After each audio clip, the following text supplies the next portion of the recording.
డబ్బులు తీసుకొని ఇందిరమ్మ ఇల్లు ఇవ్వలేదని దొంగ కాంగ్రెస్ అంటూ గ్రామస్తుల ఆగ్రహం. మహబూబాబాద్ జిల్లా డోర్నకల్ నియోజకవర్గం నరసింహుపేట మండలం పెద్దనగరం గ్రామంలో కాంగ్రెస్ నాయకులు ఇందిరమ్మ ఇల్లుల కోసం పైసలు తీసుకొని లిస్టులో పేరు రాలేదని దొంగ కాంగ్రెస్ అంటూ బూతులు తిట్టిన గ్రామస్తులు.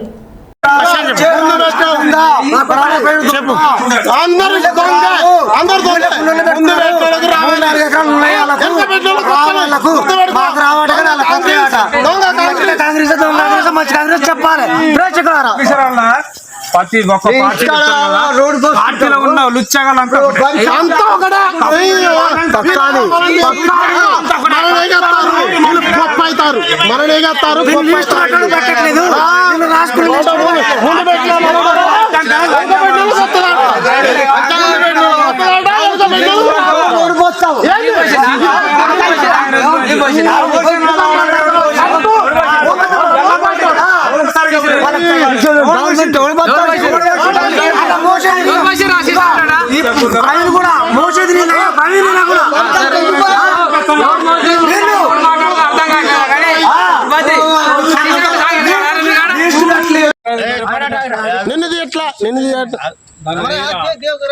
గొరిపరిపించాడు మందులు వెంకన్న మస్కా.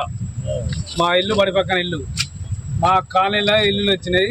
ఎస్సీ కాలనీ కాంగ్రెస్ తరఫున అవలేగాళ్ళు ఒక 20 ఇల్లులు వచ్చినాయి. 20 ఇళ్ళలో 8 ఇళ్ళే ఇచ్చినాడు కాంగ్రెస్. 12 ఇల్లులు ఎవరెవరికి ఇస్తారు ఏంది లెక్క, అసలు లిస్ట్ ఏంది అది కూడా చెప్పలేదు. ఆ మీటింగ్ కూడా సడన్ గా అరేంజ్ చేసిర్రు. లిస్ట్ ఉన్నాయట, మీతో తర్వాత భయపడేది ఏటో బెదిరిస్తా ఇల్లు రావాలనుకుంటారా? ఎదురుతారా? ఇల్లు రాకుండా వాడవాడు ఇయ్యండి సుల్లిగాలు ఇల్లు ఇవ్వకపోతే వాడాడు ఆయన ఇంటి సొంతం బొచ్చగాలు ఇల్లు రాకుండా మనకి పోతలు పడిపోవాలి. ఇల్లు సొంతమా వచ్చినప్పుడు